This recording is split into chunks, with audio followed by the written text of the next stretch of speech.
There's really good access to the box canyon, if you don't mind walking a little bit too. Look, there's a trail that goes all the way along it, and then there's various little trails that go down. You can see like right here, I wouldn't want to try to go down there. But if you walk just a little ways, there's a little trail coming down, and you can get really good access here. It's all national forest on this side, and then on the other side over there, that's actually part of the Harriman Park that own that. So there, over there on the other side is still a wildlife sanctuary. There's no hunting across the river there, but the access is all from this side. I can usually tell if somebody's been fishing up here when they come in the shop because their money's usually wet when they hand it over the counter.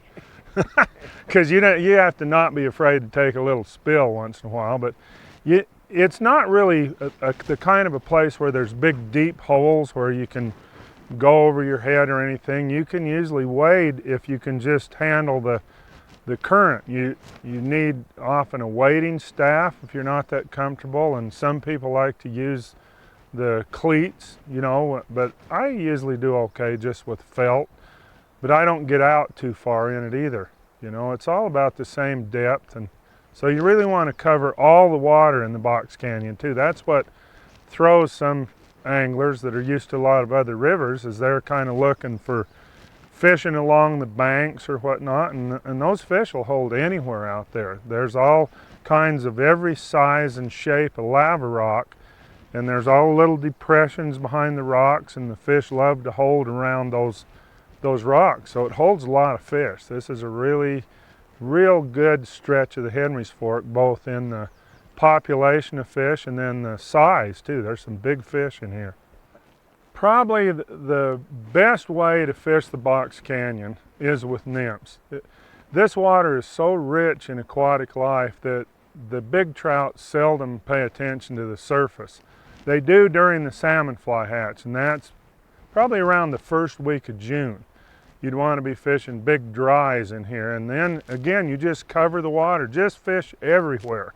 Just randomly put that big dry fly, especially in front of the rocks and the deeper slots. But once you get into the midsummer, from then on, dry fly fishing is pretty challenging and hard to bring those big fish up. So you fish nymphs, and the common belief in fishing this kind of water is it's kind of big water, so therefore use big nymphs.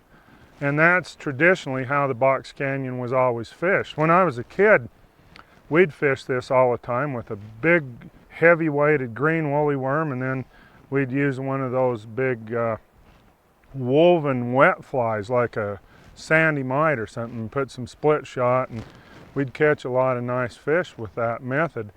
But today, the guides are having a lot more success with small flies, and it's kind of hard to relate to that, because you look at that water and you think, how's a fish going to find a size 16 beadhead nymph? But they do. And so the common way to fish it is either use two nymphs, like you'd use maybe a little beadhead pheasant tail and a little zebra midge or something, and then or use a big fly like a big rubber legs, which imitates a stonefly nymph, and a small bead as a dropper. And most people use an indicator, and you want to have, just looking at the depth of the water, most of the time you want the indicator to be about 4 feet up the leader from the flies. And you almost always use two nymphs and put them, the two nymphs about 1 foot apart usually, and that's the way to fish the box canyon with nymphs. Streamer fishing is one of the best ways to fish the box canyon, and I think I started really fishing streamers a lot after the Fish and Game were doing some surveys here in cooperation with Idaho State University, and they discovered that some of the biggest fish like to move out of that deep water in closer to the banks late at night, and they usually stay there until early in the morning. And so one of the fun ways to fish this is get up right at daylight and float the canyon and work streamers into real shallow water. Those big fish will move in there. And then in the late evenings too, I've generally found that those are the best times to fish streamers. You know, you can get fish all the time, but that's the best time. And then time of year, in the autumn is probably the best time to use streamers in here. I'm working on a triggering instinct. I'm not looking for hungry fish so much as I'm trying to elicit a strike, and I'm trying to tap into the dark side of this little predatory brain saying something's trying to escape and something's trying to get away. And the reason that the fly is designed the way it is and the way I'm using this erratic return is to try to make it look like it's got a problem, like it's injured somewhat.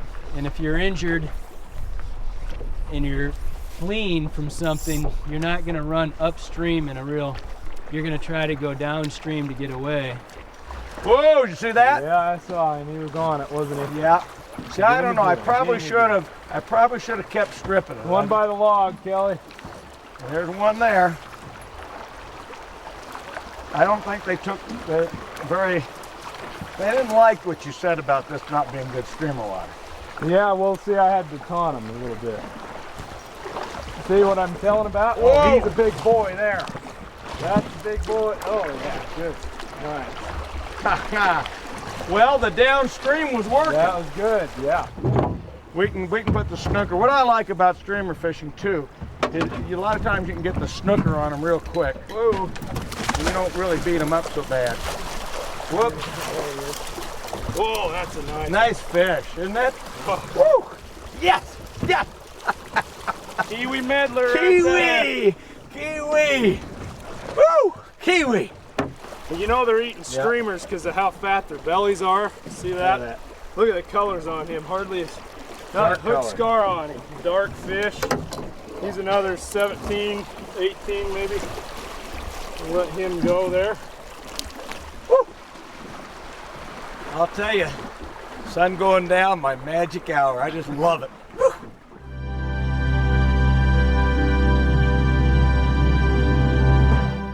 One of the great things about the Box Canyon is things don't change too much.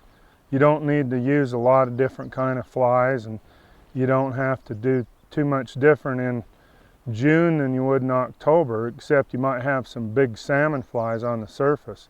Most of the time you're just going to need a good selection of nymphs and streamers, and I generally stay with fairly generic type flies, bead heads with skinny little bodies like the zebra midge, the coffer john's a good one, and also some of the bigger stonefly nymphs. And the woolly bugger is a good fly in here, and I think a woolly bugger could look like a lot of things. If you go out in the Box Canyon and start turning rocks over, you're going to find leeches, big stonefly nymphs, you're going to find some crane fly larvae, and you're likely to find some crayfish too. So I think a woolly bugger looks like all those things. And then the other thing you find in the canyon are lots of bait fish of different types. Little dace and shiners, immature rainbow trout, and lots of sculpins. So some streamers like a zonker and a woolhead sculpin are going to work fine. I don't think that you need to be specific, just having a good selection of streamers, a selection of small nymphs, and then the bigger nymphs are going to cover all the bases, and you're going to be set throughout the season. The one thing I would say with the Box Canyon when you're fishing it is in the early season when the water's high, you're going to need to use more weight, you're going to need probably to use bigger nymphs, and sometimes you might want to put a little additional split shot on to get the fly down. And then late in the year, especially in September and October, the flow is only going to be about half of what it is in June, and so then we'd be using smaller flies. For example, with the zebra midge type flies, you might be using a size 12 or 14 in June and July, and in September and October you'd more likely be using size 16s. And the same with the big stonefly nymphs. 4s and 6s early in the season, 8s and 10s towards the end of the season. There's a little selection of flies here that are just some basics that we've got here on this log. These are a couple of rubber legs, a black one and a brown one. And I don't know that color makes a lot of difference. I know our guides used to use the black all the time. Now they tend to use the brown or the variegated ones more often. And then the woolly bugger, you can use all kinds of sizes and colors, but this one's got a bead head, and I usually do like a bead head on the woolly bugger. Browns, blacks, olives, and even purples work good. And we can look over here, just a little selection of these beadhead nymphs. We can use a pheasant tail, a little skinny one, these zebra nymphs, and the copper john is just a great all-around nymph. I don't know that it looks like anything specific, but it's an awful good nymph.